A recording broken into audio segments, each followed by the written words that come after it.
How to trust a right person?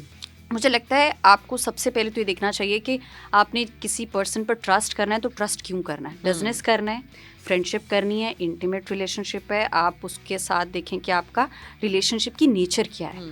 उसके बाद आपने उसके अकॉर्डिंग टाइम देना. हम क्या करते हैं, हम किसी भी शख्स के पास बैठते हैं और हमें लगता है कि उसकी और मेरी चीज़ें मैच कर रही हैं, वाइब्स मैच हो रही हैं, और विद इन अ सेकेंड हम सब कुछ वेंट आउट कर देते हैं. फैमिली के बारे में, पर्सनल इन्फॉर्मेशन, घर के एड्रेसेस.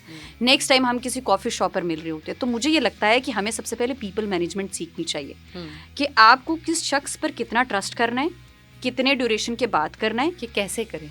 मैं वही तो बता रही हूँ. आपको सीखना पड़ेगा. आपको ड्यूरेशन, ये टाइम की बात हो रही है. आप एटलीस्ट किसी को भी आपने टेम्परेरी दोस्त बनाना है, एटलीस्ट आप 6 मंथ ज़रूर लें. ये मैं नहीं कह रही.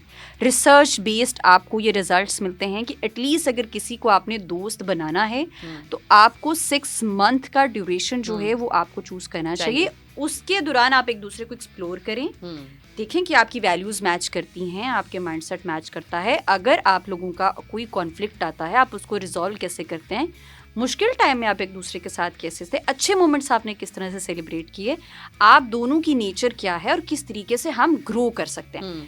किसी भी रिलेशनशिप में अगर आप ग्रो नहीं कर रहे ना तो आप ट्रस्ट नहीं कर सकते. एग्जैक्टली.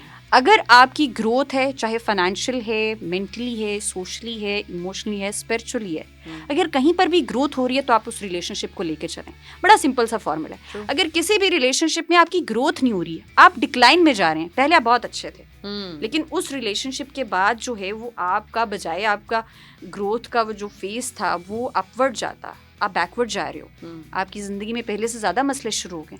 तो प्लीज़ थिंक अबाउट इट. थोड़ा पॉज लें, थोड़ा सोचें, थोड़ा रुकें. हम क्या करते हैं, हमें बहुत जल्दी है. आजकल की generation love at first sight ना करें. हम कैसी बात कर रही है. नहीं, मैं तो इसके बिल्कुल खिलाफ हूँ. ये ऐसा कुछ भी नहीं होता. ये एक बहुत इमोशनल स्टेटमेंट है. एग्जैक्टली. बहुत इमोशनल स्टेटमेंट है. And this is the reason कि आजकल की जो टीनेजर्स हैं और वो बहुत ज़्यादा इन्वॉल्व होते हैं इमोशनल बेस पर. आप बहुत जल्दी रिलेशनशिप में आती हैं और बहुत जल्दी आप उस रिलेशनशिप से बैकआउट कर जाती हैं. तो ये एक मेरा ख्याल है कि प्रॉब्लम है. लेकिन क्या डॉक्टर साहिबा हम अपने इर्द गिर्द लोगों को ट्रस्ट कर सकते हैं? ट्रस्ट इश्यूज जितने ज़्यादा हम आजकल देख रहे हैं कि लोगों में हैं, क्या ट्रस्ट हो सकता है? मुझे लगता है कि ट्रस्ट किए बगैर आप चल नहीं सकते. मैं और आप यहाँ पर बैठे हैं, इस बिल्डिंग में बैठे हैं, पॉडकास्ट करें, कोई ट्रस्ट है. दिस इज़ द रीज़न कि हम बैठे हैं. आप किसी एयरपोर्ट पर जाते हैं और मुझे आज भी याद है कि मैं अकेली ट्रैवल कर रही थी और मैं बैठी हुई थी और मेरा लगेज था और मैंने वॉशरूम जाना था और मैं सारा लगेज वॉशरूम में नहीं लेके जा सकती. तो वहाँ पर वो एक आंटी बैठी, तो मैंने कहा प्लीज़ मेरे सामान का ध्यान रखेंगी, और मैं वॉशरूम से होगी. तो वो क्या था, वो ट्रस्ट था. अब मुझे वॉशरूम में जाके ये टेंशन नहीं हो रही कि अच्छा वो सामान लेके ना भाग जाए, कुछ मसला ना हो जाए. इसी तरह से मैं कितनी दफ़ा जब एयरपोर्ट पर बैठी होती हूँ तो मेरे साथ कितनी फीमेल्स है वो आती हैं, कहती हैं आप प्लीज़ हमारे लगेज का थोड़ी देर ध्यान रखेंगी, मैंने कॉफ़ी शॉप पर जाना है, मैंने फलां जगह जाना है. दुनिया पूरी चल ही ट्रस्ट पर रही है.